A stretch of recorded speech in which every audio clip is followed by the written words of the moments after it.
डरावनी कहानियां अंग्रेज शिकारी बुक्स। एक बार की बात है कि कुछ अंग्रेज शिकारी भारत के किसी जंगल में शिकार पर गए।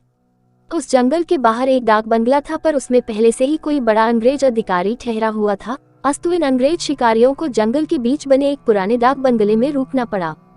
इस डाक बंगले का रखवाला अपने परिवार के साथ रहता था और डाक बंगले में रुकने वाले लोगों की सेवा करता था। इस रखवाले के परिवार में उसकी बीवी तथा लगभग 14-15 साल की उसकी एकमात्र लड़की थी। एक शाम जब अंग्रेज शिकारी शिकार करके वापस डाक बंगले पर आए तो नहा धोकर पीने बैठ गए। पीने के बाद उन्हें इतनी चढ़ गई कि वे लोग पूरी तरह से बहक गए और उस रखवाले को गोली मारने के बाद उसकी बीवी तथा बच्ची को नोच डाले। इन पापियों को नशे में कुछ भी पता नहीं चला और नोचने के बाद उन दोनों को भी गोलियों से भून डाले और तीनों की लाश को डाक बंगले के पीछे दफना दिए। ये बात आई गई रह गई। अंग्रेजों ने फिर कुछ दिन के बाद वहां कैलाश नामक एक नया सेवक रख दिया। किसी को कुछ भी पता नहीं चला कि इस पुराने डाक बंगले का पुराना सेवक और उसका परिवार कहां चला गया।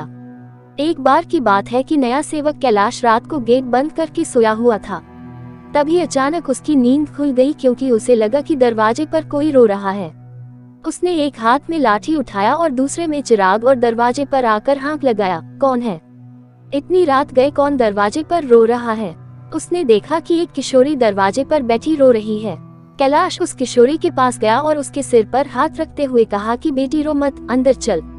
फिर उस किशोरी के अंदर आने पर कैलाश ने उसे पीने के लिए पानी आगे बढ़ाते हुए पूछा कि बेटी तुम कौन हो और इतनी रात को अकेले इस जंगल में क्यों भटक रही हो? कैलाश की इतनी बातें सुनते ही वह किशोरी और तेज फफक पड़ी। कुछ समय तक तेज रोने के बाद वह थोड़ा शांत हुई और कैलाश को बताई कि वह इस डाक बंगले के पहले सेवक की पुत्री है।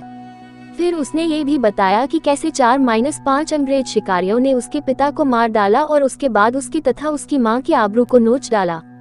फिर कैसे उसकी मां तथा उसको भी गोलियों से भूनने के बाद डाक बंगले के पीछे दफना दिया। उस किशोरी की इतनी बातें सुनते ही कैलाश पूरी तरह सहम गया, पर निडरता दिखाते हुए पूछा कि ऐसे कैसे हो सकता है? अगर तू मर गई है तो मेरे सामने कैसे बैठी है?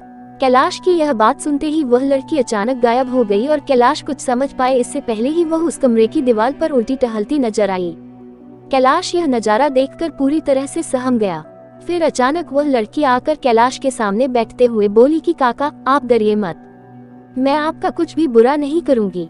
धीरे धीरे कैलाश का डर जाता रहा और उसने अपने मस्तक पर आई पसीने की बूंदों को गमछे से पोंछ लिया। फिर उसी रात को उस लड़की ने वह जगह दिखाई जहां उन तीनों को दफनाया गया था। कैलाश ने कुदाल से खोदकर उन तीनों के अस्थिपंजर को निकाला। फिर कैलाश ने उस किशोरी से वादा किया कि वह उन अंग्रेज शिकारियों के खिलाफ कोर्ट जाएगा और किशोरी को इंसाफ दिलवा कर रहेगा। कैलाश की बातें सुनकर वह किशोरी रोते हुए बोली कि काका आपको कुछ नहीं करना है, बदला तो मैं लूंगी, बस आप मेरी थोड़ी सी मदद कर दें। फिर क्या? उस किशोरी के बताए अनुसार कैलाश ने बीमारी का बहाना बनाकर उस डाक बंगले की नौकरी छोड़ दी तथा उस किशोरी को किए वादे के अनुसार उस किशोरी के माता पिता की अस्थियों को जला दिया तथा उन दोनों के नाम पर पूजा पाठ भी करवाया।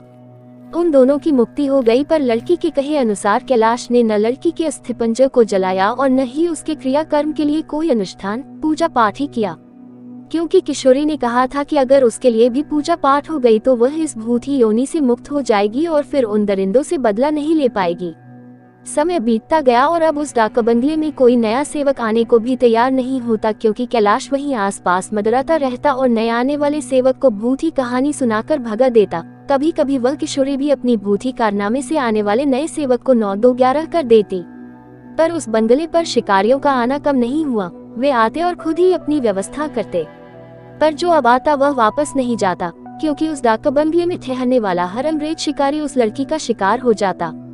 कभी कभी तो ऐसा होता कि वह लड़की किसी अंग्रेज शिकारी को अपने लटकों झटकों में फंसाकर उस डाक बंगले में लाती और रात को अपने असली रूप में आ जाती और डराकर उस अंग्रेज को मार डालती और उसका खून पी जाती। ये क्रम चलता रहा और उस डाक बंगले में मरने वा